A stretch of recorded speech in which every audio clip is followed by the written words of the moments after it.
हम लोग जब भी घर की कंस्ट्रक्शन करवाते हैं एक गलती कर देते हैं कि हम क्या करते हैं, पिक्स देखते हैं पिंटरेस्ट पे, गूगल पे, यूट्यूब पे और वही चीजें अपनी घर में बनवा देते हैं और फिर बाद में होता क्या है, उसकी इतनी ज्यादा मेंटेनेंस हो जाती है कि आप तंग आ जाते हो और फिर से वो रिपीट काम करवाना पड़ता है, खर्चा बढ़ जाता है। तो आज की वीडियो देख लो, मैं आपको बताऊंगा कि घर की कंस्ट्रक्शन इस तरीके से करवाओगे तो आपको काफी कम मेंटेनेंस करनी पड़ेगी, साफ सफाई किसी को पसंद नहीं होती है। तो ये अगर आपकी 10 से 12 चीजें फॉलो करो और आपके घर में मेंटेनेंस कितनी ज्यादा जरूरत नहीं पड़ेगी। हम अपने घर में क्या बेड हो गया, सोफा हो गया, बहुत मतलब बना रहे हैं और हम लोग गलती क्या कर रहे हैं, लाइटर शेड ले लेते हैं। वेलवेट सब यूज आजकल मोस्टली सोफा या बेड में वेलवेट यूज कर रहे हैं, लेकिन क्या करते हैं लाइटर कलर लेते हैं। लाइटर कलर आपको कभी नहीं लेना है। लाइटर कलर लोगे उसमें हाथ रखोगे या कुछ डस्ट गिरेगी, वो स्टेन जाने नहीं वाले हैं, स्टेन दिखेंगे दिखेंगे। तो आपको डार्कर कलर लेने हैं थोड़े इसमें, और साथ ही साथ ऐसा लेने हैं जो वाटर रेपेलेंट हो। फैब्रिक होता है जो, या जूट फिनिश फैब्रिक आता है, तो ऐसे फैब्रिक जो रहते हैं इनमें इतनी ज्यादा स्टेन वो वगैरह नहीं दिखते। हम लोग वेलवेट यूज करते हैं और लाइट कलर लेते हैं तो वो दिक्कत आ जाती है। अगर आपको वेलवेट ही यूज करना है, लेकिन उसमें ये करना थोड़ा डार्क कलर लो जिसमें आपको डस्ट नहीं दिखे, तो ये पहले सोचना पड़ता है, नहीं तो दिक्कत आने वाली है। भी आपको फ्लोरिंग करनी है, हमारी मॉडल किचन में नीचे फ्लोरिंग रहेगी, वहां पे कभी भी मार्बल मत लगाना। मार्बल लगाओगे ऐसे स्टेन पड़ेंगे, बहुत गंदी किचन हो जाती है। मार्बल सबसे घटिया चीज है जो हम किचन में लगवाते हैं, वो नहीं लगवाना है आपको। ना आपको टाइल लगानी है ग्लॉसी वाली, वो भी थोड़े टाइम बाद उसमें स्टेन, स्क्रैच, स्लिप, ये सब चीजें रहती है। तो मैट टाइल लगाओ फ्लोरिंग में। मैट टाइल दिखती भी अच्छी है, ना उसमें स्टेन ना स्लिप होगी, ये पहली चीज करनी है। और दूसरी चीज आपको क्या करनी है, उन टाइल्स में ग्रूव मत रखना। टाइल्स में ग्रूव रखोगे तो उसमें क्या होता है, ग्रूव किसी भी कलर का डालोगे वो काला पड़ जाता है थोड़े टाइम बाद और बहुत गंदा सा वो दिखता है, तो वो मत करना। और ग्रेनाइट लगा सकते हो अच्छी क्वालिटी का, वो भी एक अच्छा ऑप्शन है मेंटेनेंस फ्री किचन का। अगली चीज आपको क्या करनी है, अगली सबसे ज्यादा दिक्कत आती है मॉडल किचन में, हमारा जो सीलन होती है वो काम खराब कर देती है, दीमक भी आ जाता है। तो आपको कभी भी किचन बनानी है, आपके जहां कैबिनेट बनने वाली है उसकी पीछे वाली दीवार पे टाइल लगवा लो। जरूरी नहीं है अच्छी क्वालिटी की पुराने वेस्टेज कोई टाइल पड़ी है वो टाइल पीछे लगवा लो। एक चीज ये करनी है, जब भी मॉडल किचन बनानी है लोग क्या करते हैं, जहां तो चिमनी लगवाते हैं, जहां क्या कर देते हैं जो हमारा एग्जॉस्ट फैन होता है वो लगवा देते हैं। नहीं, आपको ये गलती नहीं करनी है। अगर आप चाहते हो कि आपकी किचन मेंटेनेंस फ्री रहे तो आपको चिमनी भी लगवानी है और एग्जॉस्ट भी लगाना है। क्योंकि चिमनी क्या करती है, पूरा धुआं जो भी स्मोक होगा वो पूरा बाहर नहीं निकाल पाएगी, 90 to 95% निकाल पाएगी, और बाकी क्या होता है आपके जो लेमिनेट है आपकी खिड़कियों की जाली में चिपक जाता है और बहुत खराब दिखता है। जैसे सामने देख रहे हो बहुत खराब दिख रहा है, क्योंकि इस किचन में एग्जॉस्ट फैन नहीं है। आपको एग्जॉस्ट फैन 6 से 8 इंच का एग्जॉस्ट फैन लगाना है अपने किचन में, और साथ ही साथ जो चिमनी आपको लगवानी है डक्ट वाली चिमनी लगाओ और उसकी सक्शन पावर चेक कर लेना। मैं बोलूंगा 1300 से 1500 पर एमक्यूब सक्शन देख लेना, यही लगाना। अगर छोटी किचन है 700-800 में जा सकते हो, लेकिन 1300-1500 लगा लो अगर बजट का इशू नहीं है। जितनी ज्यादा बड़ी रहेगी उतना अच्छा सक्शन करेगी और आपकी किचन में जो स्टेन रहती है, धब्बे रहते हैं, वो नहीं लगेंगे। क्यों, हमारी इंडियन किचन में धुआं आएगा ही आएगा, परांठे बनते हैं, तड़के लग रहे हैं, तो ये दिक्कतें रहती हैं। तो एग्जॉस्ट भी लगाओ, चिमनी लगाओ। पहली ये चीज होगी, जब आप ये कर लोगे तो आपको इतनी ज्यादा मेंटेनेंस नहीं करनी पड़ेगी।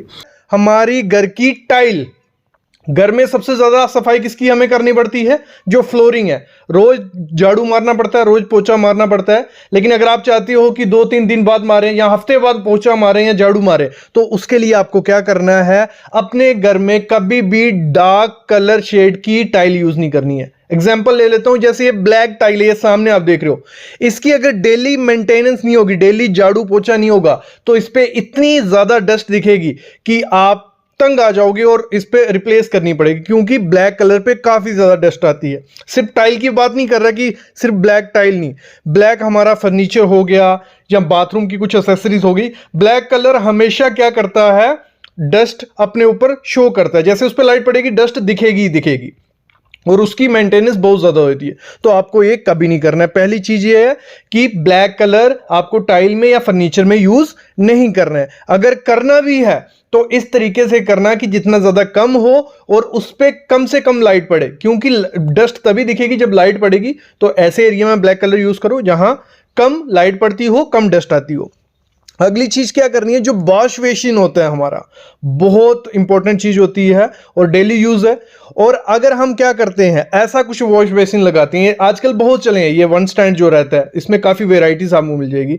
इस वॉश बेसिन को वहीं यूज करना जहां सिर्फ आपको हाथ धोने हो, जहां पे आपको मुंह धोना है या हाथ भी धोने हो। इसमें से क्या होता है, पानी क्या होता है, बाहर स्प्लैश होता है, पानी गिरता ही गिरता है बाहर, क्योंकि इसका साइज काफी ज्यादा छोटा होता है और पानी बाहर गिरता है, तो इसकी मेंटेनेंस काफी ज्यादा हो जाती है। नीचे पानी गिरेगा, वो पाँव में लगेगा, पूरे अंदर वो गंदे होंगे। तो ये वाला बेसिन मैं बोलूंगा ना के बराबर ही है, ये सिर्फ शो पीस है, इसको अगर लगाते हो तो दिक्कतें आने वाली हैं। फिर होता है, हम क्या करते हैं, काउंटर टॉप लगा देते हैं, मार्बल लगाया ऊपर, काउंटर टॉप पे एक वॉश बेसिन रख गया। इसमें भी क्या होता है, इसमें भी मेंटेनेंस काफी ज्यादा हो जाती है, पानी बाहर स्प्लैश होता है, हाथ धो रहे हो वो स्टेन पड़ेगा बाहर, तो फिर बाहर की सफाई अलग से, अंदर की सफाई अलग से, तो वो दिक्कत रहती है। तो आपको हमेशा क्या लगवाना है, अंडर काउंटर, जो ऐसे कुछ वॉश बेसिन रहते हैं अंदर की तरफ रहते हैं, तो इनको लगाओ। इनकी क्लीनिंग अच्छी होती है, क्योंकि पानी अंदर है, सब कुछ अंदर गिरेगा, और साइज जितना ज्यादा बड़ा होगा उतना ज्यादा इजी होता है उसको मेंटेन करना। तो ये चीज ध्यान रखना। और हमेशा एक टिप मैं इसमें जरूर एक्स्ट्रा दूंगा, कभी भी इसको हार्पिक या किसी ऐसे केमिकल से यूज मत कर दे, साफ मत कर देना। तो उसका क्या होता है, एक लेयर होती है इसके ऊपर, सेरेमिक के ऊपर, कि वो स्टेन नहीं रहने देती है। जब आपने वो हार्पिक या कुछ यूज कर लिया, वो लेयर निकल जाती है और स्टेन इसमें चिपकने लग पड़ता है। तो ये चीज है। और कंपनी का, हमेशा कंपनी का लेना, लोकल कंपनी का लोगे तो उसमें होता क्या है, वो सही से बना नहीं होता है और उसमें आपका स्टेन साबुन रह जाता है, वो दाग निकालना बहुत मुश्किल हो जाता है। तो ये चीज हो गई, इससे इसको ऐसे करना है। अगली चीज होती है अगली क्या चीज है, जो किचन के काउंटर टॉप होते हैं, काउंटर टॉप हमेशा क्या करना है, आपको लेना है ग्रेनाइट का, अच्छी क्वालिटी का ग्रेनाइट का लो। क्योंकि अगर हम क्वार्ट्ज में जाते हैं, या जो नैनो वाइट आता है, तो उसमें होता क्या है, वाइट कलर रहते हैं, स्टेन बहुत ज्यादा दिखने लग पड़ते हैं, स्क्रैचेस दिखने लग पड़ते हैं। जो ग्रेनाइट एक ऐसा है, मतलब आपका अच्छी क्वालिटी का ग्रेनाइट ले लो ना, 200-300 का, वो देखने में भी अच्छा लगेगा ना, उसमें स्क्रैच वो आएंगे। लोग क्या करते हैं आजकल, जो एक ग्रेनाइट आ गया है, बट आर्टिफिशियल ग्रेनाइट आता है विट्रीफाइड की तरह, उसमें बहुत ज्यादा स्क्रैचेस दिखते हैं, तो वो देखने में बहुत डल सा लगता है। उसकी मेंटेनेंस होती है, क्योंकि आपको पूरा संभल के काम करना पड़ेगा। तो ग्रेनाइट लो। तो ये चीज हो गई। अगली चीज होती है पेंट। हम अपने घर में पेंट करवाते हैं, और हम जब डार्क कर शेड करवाएंगे घर में, तो उसमें डस्ट दिखने लग पड़ती है, क्योंकि हमारे घर में वेंटिलेशन विंडो वगैरह तो है, डस्ट आएगी और आपकी दीवारों पे डस्ट दिखने लग पड़ेगी। तो पेंट के मामले में आपको क्या करना है, लाइट कलर यूज करना है। और पेंट आते हैं डस्ट फ्री, तो पॉसिबल हो डस्ट फ्री, थोड़े कॉस्टली रहते हैं लेकिन डस्ट फ्री लेने हैं। और हमेशा न्यूट्रल कलर रखो यार, वो एक तो सुंदर, एक लग्जरी लुक आपके घर को देंगे, और दूसरा देखने में सुंदर लगते हैं और इतने ज्यादा गंदे वो नहीं लगते हैं। पॉसिबल हो तो व्हाइट कलर रखो, वो भी बहुत अच्छा दिखेगा। नेक्स्ट चीज है वॉल पैनल जो रहते हैं, बहुत हम लोग क्या कर रहे हैं, आज लोग लोवर्स लगा रहे हैं। ठीक है, ऐसे कुछ लोवर्स होते हैं जिनमें अंदर ये देखो खपचे से है ना, प्लस माइनस रहता है इनमें डिजाइन। दूसरा फ्लूटेड पैनल हो गए, वॉल मोल्डिंग हो गई, ये तीन चीजें बहुत ज्यादा ट्रेंडिंग में सब लोग चला रहे हैं। आप लगा सकते हो, लेकिन अगर आपको मेंटेनेंस नहीं करनी है उस चीज की तब लगाना, नहीं तो इसकी मेंटेनेंस बहुत ज्यादा करनी पड़ती है। इनके अंदर डस्ट घुस जाती है और फिर बाद में दिक्कत आती है।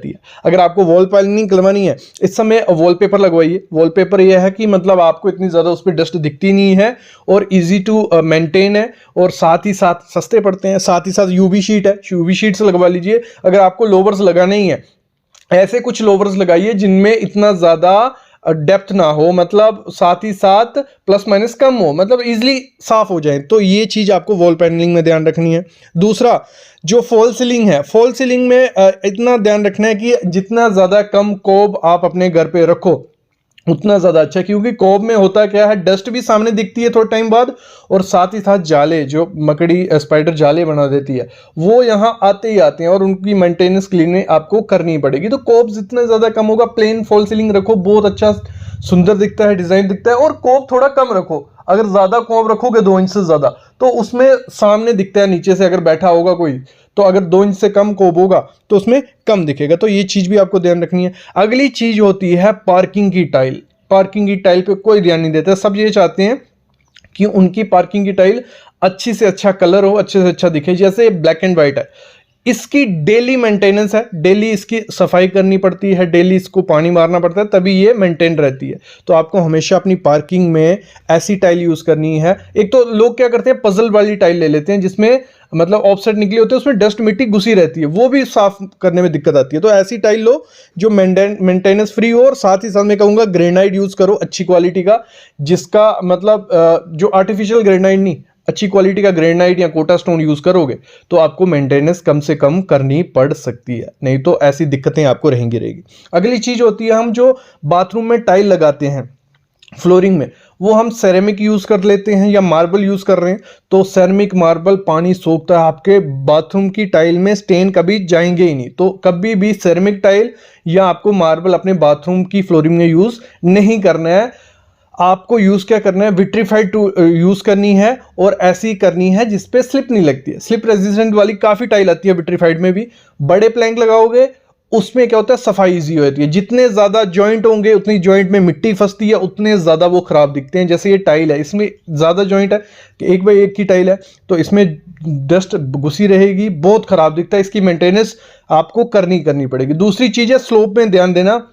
जो हमारा बाथरूम की स्लोप जहां देनी है, वहां ड्रेन, एक अच्छा ड्रेन आता है जो इनबिल्ट मतलब फ्लोरिंग में ही बिल्ट होता है। लंबा सा ड्रेन लगाओ कि पानी एकदम से आपका नीचे चला जाए और बाहर निकल जाए। नहीं तो छोटी ये जाली जो रहती है, इस जाली में लगाओगे तो इसमें एक तो ये होता है कि पानी स्लो जाता है, ऊपर इसके गंद जमा होगा। दूसरा, स्लोप अच्छे से नहीं होगी, वहां मिट्टी इकट्ठी होगी, और साथ ही साथ यहाँ रस्ट लग जाती है इसको। तो ये चीज़ आपको ध्यान रखनी है। ये थोड़ी चीज़ें अगर आप फॉलो करोगे तो आपके घर में भी डस्ट नहीं रहेगी, मेंटेनेंस फ्री घर हो सकता है। और 2 टिप्स साथ में दूंगा। जो हम क्या करते हैं, किचन हो गया, जहाँ हमारे टीवी यूनिट हो गई, तो हम ओपन शेल्फ्स रखते हैं, कुछ ऐसी शेल्फ्स रखते हैं। देखो ये सामने शेल्फ्स देख रहे हो, इनमें डस्ट आती है, मतलब दूसरे दिन आपको इसमें डस्ट देखना शुरू हो जाएगी, और जब आप क्लीन नहीं करोगे तो ये बहुत गंदा दिखता है। तो आपको पॉसिबल करना है कि ये जो ओपन शेल्फ्स रहती हैं, भले आपकी किचन की हैं भले यहाँ की है, इनको कम से कम रखना है, और इनको बंद कैबिनेट जो आते हैं वो रखोगे तो इतना ज़्यादा दिक्कत नहीं आएगी।